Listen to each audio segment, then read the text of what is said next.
السلام عليكم ورحمة الله تعالى وبركاته. مرحبا بكم في هذه القراءة الصوتية المتواصلة لكتاب L'imagination sociologique للسوسيولوجي الأمريكي Wright Mills, Charles Wright Mills. Chapitre 7. L'humaine diversité. Après avoir abondamment critiqué plusieurs tendances dominantes de la sociologie, je me tourne vers les idées plus positives et même vers les programmes que recèle le grand espoir sociologique. Certes, la science sociale est en proie à la confusion, mais ce n'est pas tout que de se lamenter, il faut tirer parti de cette confusion. La science sociale est mal en point, raison de plus pour émettre un diagnostic et peut-être pour espérer convalescence. L'objet de la sociologie, c'est proprement l'humaine diversité, où entre tous les univers sociaux au sein desquels les hommes ont vécu, vivent et pourraient vivre. On y trouve des communautés primitives qui, pour autant qu'on sache, n'ont presque pas changé depuis 1000 ans. On y trouve aussi des grandes puissances qui ont pour ainsi dire surgi comme des volcans, l'Empire byzantin et l'Europe, la Chine classique et la Rome antique, la ville de Los Angeles et l'Empire de l'ancien Pérou. Tous les univers que l'homme a connus sont aujourd'hui devant nos yeux, livrés à notre curiosité. On y trouve des villages en rase campagne, des groupes de pression, des bandes de jeunes délinquants et de graisseurs navageurs. Des bombardiers prêts à s'en aller vider leurs soutes sur des agglomérations de 100 km, des agents de police au carrefour, des salons et des auditoires, des mafias, des foules qui se pressent le soir le long des artères et des places publiques à travers les villes des 5 continents, des enfants au pied et des marchands d'esclaves en Arabie, des partis politiques allemands, des classes sociales polonaises, des écoles mononites, des fous du Tibet et des chaînes de radio qui couvrent toute la surface de la Terre. Souches raciales et groupes ethniques se coudoient dans les cinémas, sont soigneusement isolés par la ségrégation. Ils se marient entre eux ou se détestent. Entreprises, industries, gouvernements et localités abritent des milliers d'occupations à travers des nations vastes comme des continents. Des millions de petites transactions s'opèrent tous les jours et les petits groupes pullulent dans tous les coins, plus nombreux que les grains de sable au bord de la mer. L'humaine diversité, c'est aussi la diversité des créatures humaines. Elles aussi, l'imagination sociologique doit les embrasser et les comprendre.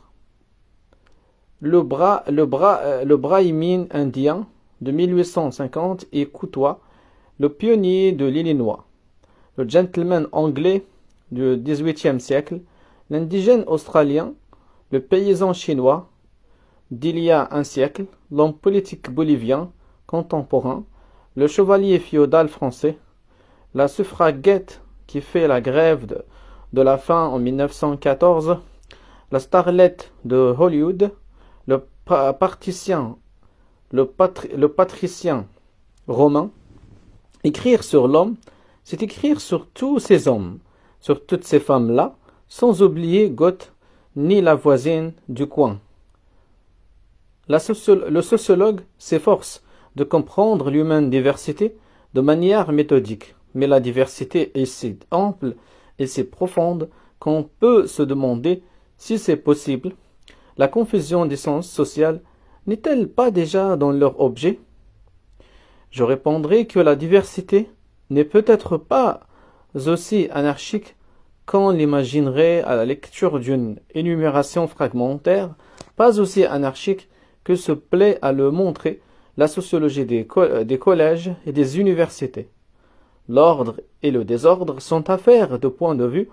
La compréhension méthodique des hommes et des sociétés exige un jeu de points de vue assez simple pour laisser place à la compréhension et en même temps assez complet pour inclure les étendues et les profondeurs de l'humaine diversité.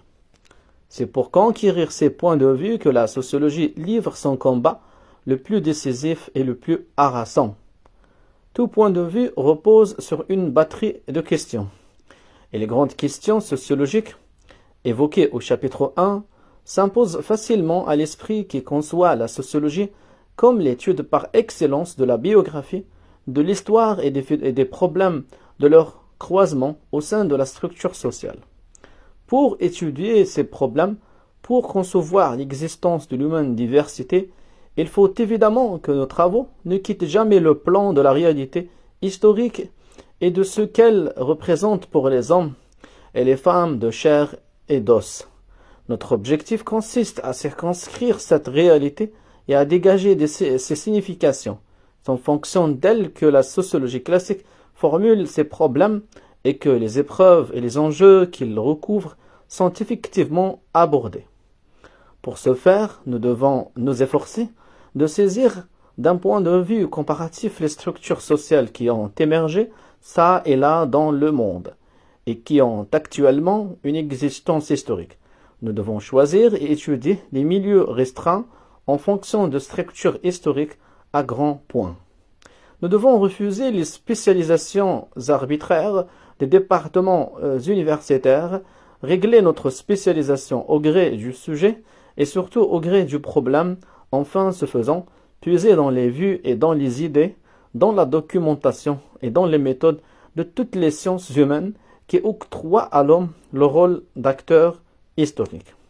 Les sociologues ont surtout été attirés par les institutions politico-économiques, mais les institutions militaires, familiales, religieuses et pédagogiques n'ont pas été dédaignées. La classification des fonctions objectives remplies par les institutions est généralement d'une simplicité illusoire, mais elle est commode. Si nous comprenons comment les ordres institutionnels sont liés les uns aux autres, nous comprenons du même coup la structure d'une société, car dans l'acception courante, la structure sociale n'est autre que la combinaison des institutions classées selon leurs fonctions. Ainsi conçue, c'est l'unité de travail la plus riche que puissent manipuler les sociologues. Leur objectif le plus large consiste donc à comprendre chacune des diverses structures sociales dans leurs éléments et dans leur totalité. L'expression de structure sociale est définie de toutes sortes de manières et d'autres mots désignent le même concept. Mais, si l'on se souvient de la distinction entre milieu et structure, et si l'on garde à l'esprit la notion d'institution, on ne saurait manquer de reconnaître l'idée de structure sociale quand on la rencontre. À notre époque, les structures sociales sont généralement coiffées par un état politique.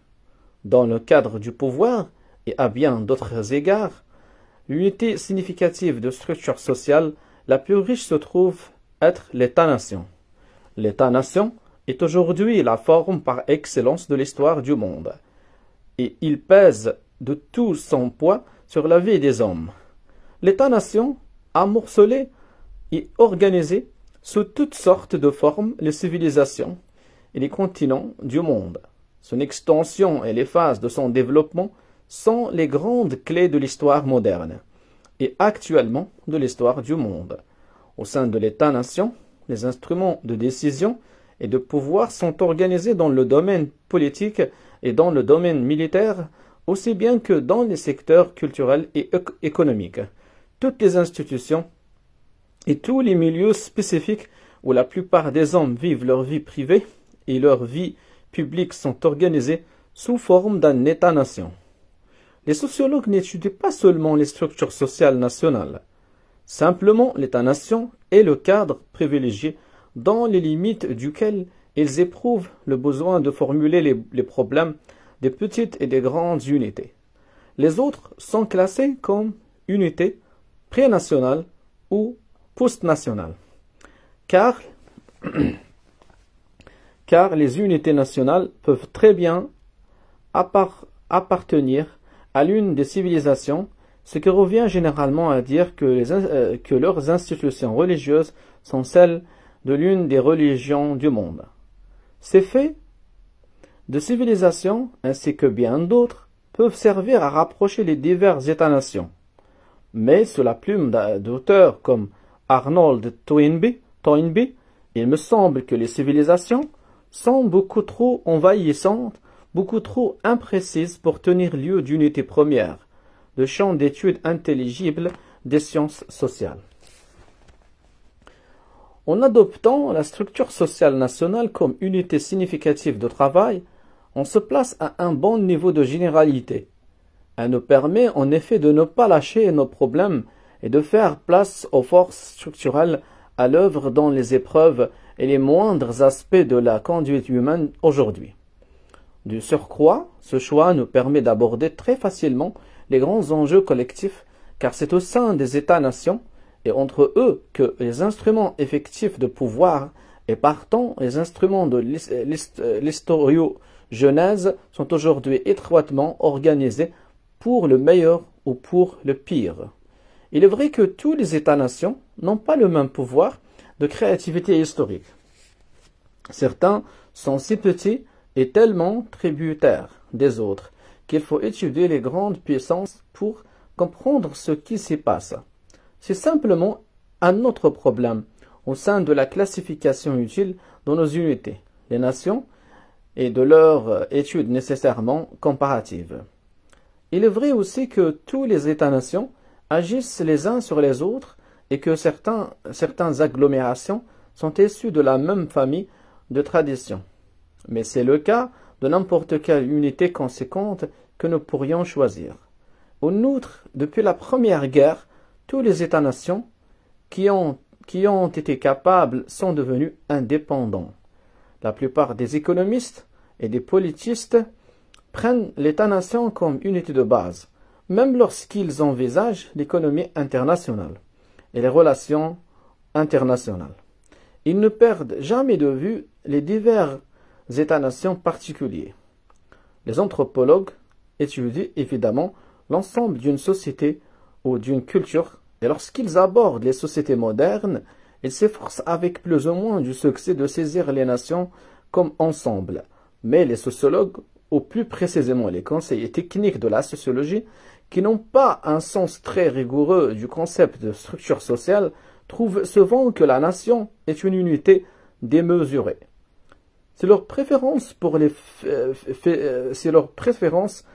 faisceaux d'éléments qui le leur fait dire, car seules les unités restreintes permettent de les constituer à moindre frais. Ils ne choisissent pas les unités significatives en fonction des exigences de leurs problèmes. Problèmes et unités significatives sont tous deux circonscrits par le choix méthodologique. En un sens, ce livre tout entier a pour but de dénoncer ce parti pris. Je crois qu'il est très difficile, lorsqu'on s'attaque sérieusement à un problème important, de le formuler en fonction d'une unité plus restreinte que celle d'État-nation. C'est aussi vrai des problèmes de stratification que des problèmes de politique économique, des études d'opinion publique que des études sur la nature du pouvoir politique, sur le travail et les loisirs. Il n'est pas jusqu'aux problèmes d'administration municipale qui ne doivent se référer au contexte national. L'unité d'État-nation a donc fait ses preuves. Quiconque a l'expérience des problèmes de sociologie en a éprouvé les garanties empiriques. L'idée de structure sociale et sa promotion au rang d'unité générique des sciences sociales sont historiquement liées à la sociologie. Les sociologues ont été ses champions. L'objet traditionnel de la sociologie et de l'anthropologie a toujours été la société totale. Ou comme disent les anthropologues, la culture est sociologique par excellence l'effort incessant pour rattacher la moindre parcelle de la totalité aux autres parcelles, afin d'élaborer une conception d'ensemble. L'imagination sociologique est en grande partie le résultat de cette gymnastique. Mais de nos jours, les sociologues et les anthropologues n'ont plus le monopole de cette notion ni de cette pratique.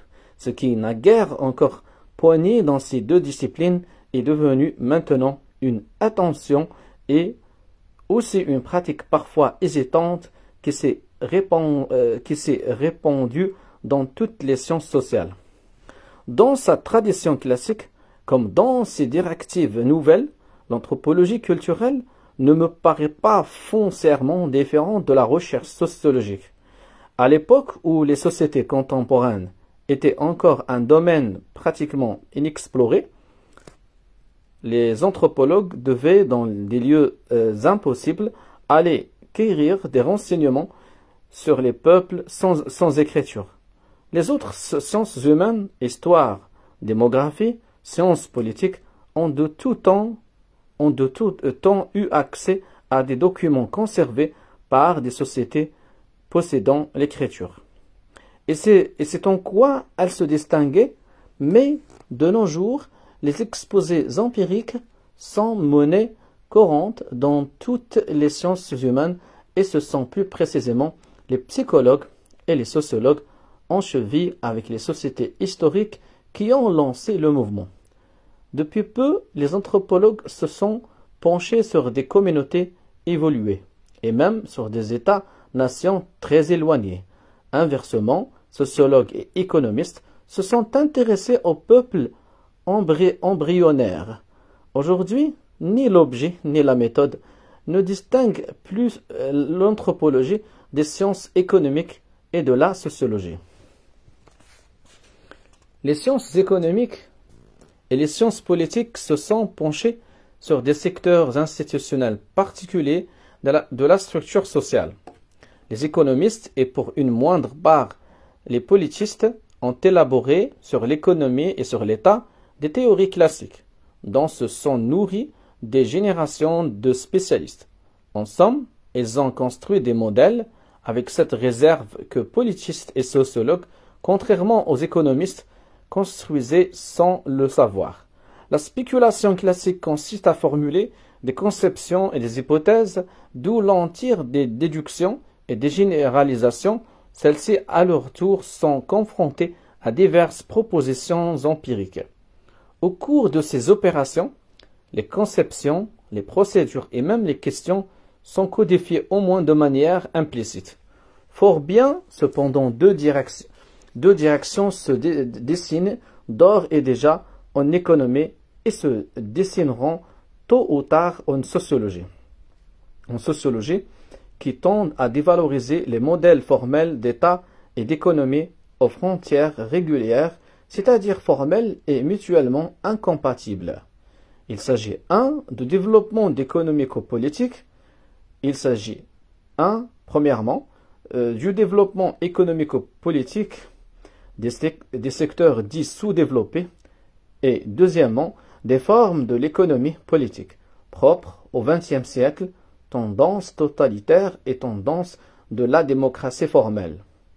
Les séquences de la Seconde Guerre mondiale ont été à la fois desséchantes et enrichissantes pour les bons théoriciens de l'économie politique et en définitive pour tous les sociologues dignes de ce nom. Une théorie des prix qui se veut exclusivement économique peut être logiquement impeccable, mais elle ne peut pas être empiriquement vraie. Il faut tenir compte de l'administration des maisons de commerce et du rôle qui joue entre elles et au-dedans les décisionnaires. Il faut tenir compte de la psychologie des prévisions du prix de revient, notamment en ce qui concerne les salaires. Il faut tenir compte de la fixation des prix décidés par les cartels des petits commerçants dont il faut comprendre les responsables, et ainsi de suite. Pour recourir à un autre exemple, on ne peut comprendre le taux d'intérêt que si l'on connaît bien les transactions officielles ou personnelles entre les banquiers et les fonctionnaires du gouvernement, outre la mécanique impersonnelle de l'économie. Pour cela, il n'y a qu'une chose à faire, il faut que chaque spécialiste rejoigne le concert des sciences humaines et se fasse comparatiste, et de cela, on peut attendre beaucoup. Le comparatisme théorique et empirique est aujourd'hui la grande voie d'avenir, et c'est un travail qui nous donnera ses fruits qu'au sein d'une science sociale unifiée. À mesure qu'une science sociale accomplit des progrès, elle noue des liens plus étroits avec les autres. L'objet des sciences économiques redevient ce qu'il était à l'origine, l'économie politique, qui s'inscrit de plus en plus dans la structure sociale. Un économiste comme John Galbraith n'est pas moins politiste qu'un Robert Dahl ou un David Truman. Ses recherches sur la structure du capitalisme américain tiennent autant de la théorie sociologique et de l'économie politique que les idées de Schumpeter sur le capitalisme et la démocratie, ou que la politique de groupe d'Annel Latham, Harold Laswell, David Reisman ou Gabriel Allemand sont aussi bien sociologues ou psychologues que politistes. Ils sont à cheval sur les sciences humaines comme tous les autres, dans la mesure où un homme s'approprie l'un des champs d'études et les contraint de chasser sur les fiefs des voisins, c'est-à-dire dans l'orbe de tous les chercheurs classiques. Il faut avouer qu'ils se spécialisent dans un ordre institutionnel particulier, mais dans la mesure où ils en perçoivent l'essentiel, ils sont amenés à délimiter la place qu'ils occupent dans l'ensemble de la structure sociale et par conséquent à voir quel rapport il entretient avec les autres. Car on commence à voir clairement que pratiquement ces apports déterminent tous ces niveaux de réalité.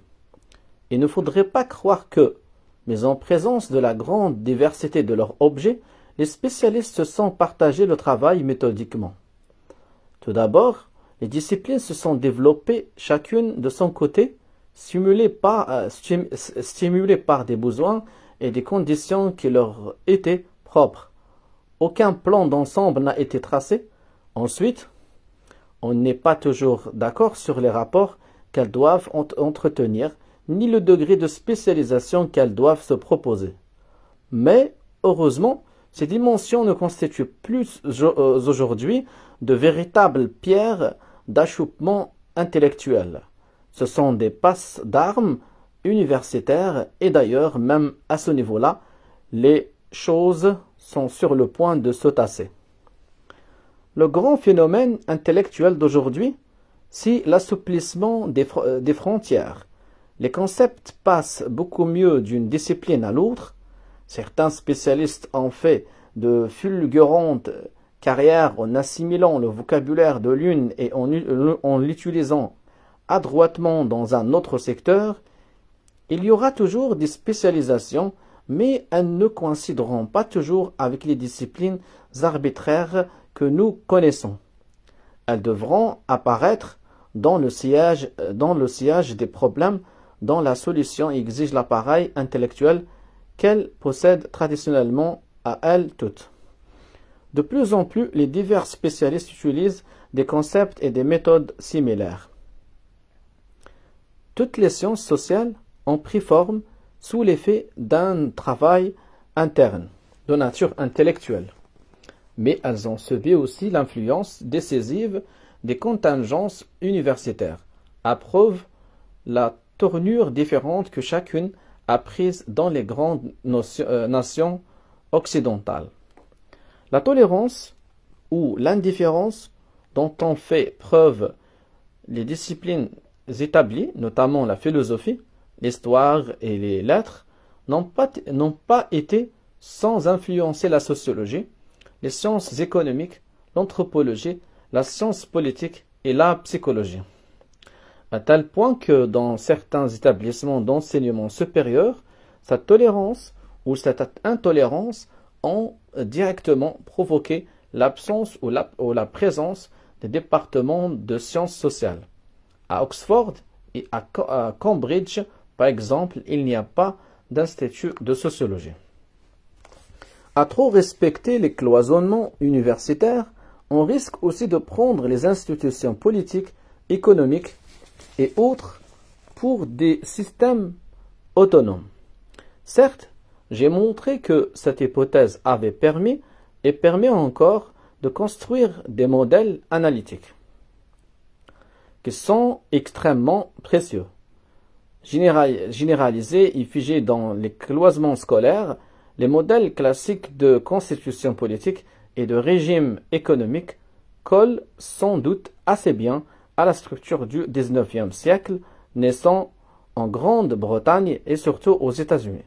De fait, il convient d'interpréter les sciences économiques et les sciences politiques en fonction du moment de l'histoire occidentale où les ordres institutionnels passaient pour des royaumes indépendants. Mais il est clair que le modèle de société où tous les ordres institutionnels sont autonomes n'est pas le seul sur lequel on puisse travailler. Nous ne pouvons le prendre comme base de la division du travail intellectuel. Cette conviction est l'un des ferments de l'unité des sciences sociales. Dès maintenant, les plans de cours et les projets d'études s'attachent activement à amalgamer les sciences politiques et les sciences économiques, l'anthropologie culturelle et l'histoire, la sociologie et les têtes de pont de la psychologie. Les problèmes intellectuels que pose l'unification des sciences sociales concernent essentiellement les rapports entre les ordres institutionnels, le politique et l'économique, le militaire et le religieux, le familial et le pédagogique, à des périodes et dans des sociétés données. Ce sont des problèmes importants.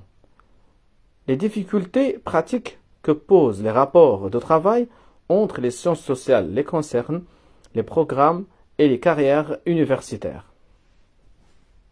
Les confusions terminologiques et les débouchés qui s'offrent traditionnellement aux diplômés dans tous les champs d'études. L'un des grands obstacles à l'unité, c'est le manuel de morceaux choisis d'initiation, toujours conçu pour une seule discipline. C'est presque toujours au niveau des manuels de morceaux choisis que survient l'intégration ou le cloisonnement, et ne pourrait tomber plus mal. Pourtant, les grossistes ont tout intérêt à les sortir, même si les auteurs et les consommateurs en font les frais. De plus, l'intégration s'accomplit davantage au niveau des conceptions et des méthodiques et des méthodes qu'au niveau du problème et des objets. En conséquence, l'idée de cloisonnement se fonde moins sur de solides problématiques que sur des concepts en carton-pâte. Toutefois, ces concepts offrent un sérieux obstacle et je ne sais si on n'en viendra jamais à bout. Il y a tout de même un petit espoir, je le crois, de voir certaines tendances structurelles forcées dans leur retranchement au sein même des disciplines universitaires. Les obstinés qui restent prisonniers de leur spécialisation. En attendant, beaucoup d'isolés ont compris que, dans leur discipline, ils donneront le meilleur d'eux-mêmes s'ils reconnaissent explicitement la convergence des sciences sociales. Le praticien isolé peut très bien, à l'heure actuelle, faire abstraction des contingences universitaires et sans se soucier des départements, choisir sa spécialité et lui donner la tournure qui lui plaît. S'il a l'intelligence des problèmes et la passion de résoudre, il devra, de gré ou de force, se familiariser avec des idées et des méthodes qui auront fleuri dans d'autres disciplines. Il ne peut, sans formuler une absurdité intellectuelle, admettre qu'au sein des sciences sociales, une spécialité constitue un univers isolé. Il finira par comprendre également qu'il n'est pas l'homme d'une science sociale, mais celui de la science sociale, et ce quel que soit le secteur sociologique qui lui plaît d'étudier. On affirme souvent qu'on ne peut faire preuve d'encyclopédisme sans tomber dans l'amateurisme. Je ne le crois pas. Mais après tout, si c'est vrai, est-ce à dire qu'il n'y a rien à tirer de l'encyclopédisme? Il est impossible en vérité d'embrasser les matériaux, les conceptions, les méthodes de toutes ces disciplines. En outre, les tentatives d'intégration fondées sur les traductions conceptuelles ou les exposés descriptifs détaillés ne sont que pure plaisanterie. Il en va de même des cours de sciences sociales générales, mais aussi bien cette érudition, ces traductions, ces exposés, ces cours n'ont-ils rien à voir avec l'unité des sciences sociales? Le sens de cette expression est le suivant. Pour poser et pour résoudre les grands problèmes de notre temps, nous avons besoin de matériaux, de conceptions et des méthodes qu'une seule discipline ne suffit pas à nous fournir. Il est inutile de posséder sa spécialité, de se retrouver dans ses instruments de recherche et dans ses perspectives pour les employer à élucider les problèmes. C'est à la demande de ces problèmes même que la spécialisation doit se faire et non pas en fonction de cloisonnement universitaire. Et voilà, il me semble, qui est en train de s'accomplir. Voilà donc j'ai terminé la lecture du chapitre 7. Dans la prochaine séance, je vais lire le chapitre 8 intitulé Le rôle de l'histoire. Salam alaikum.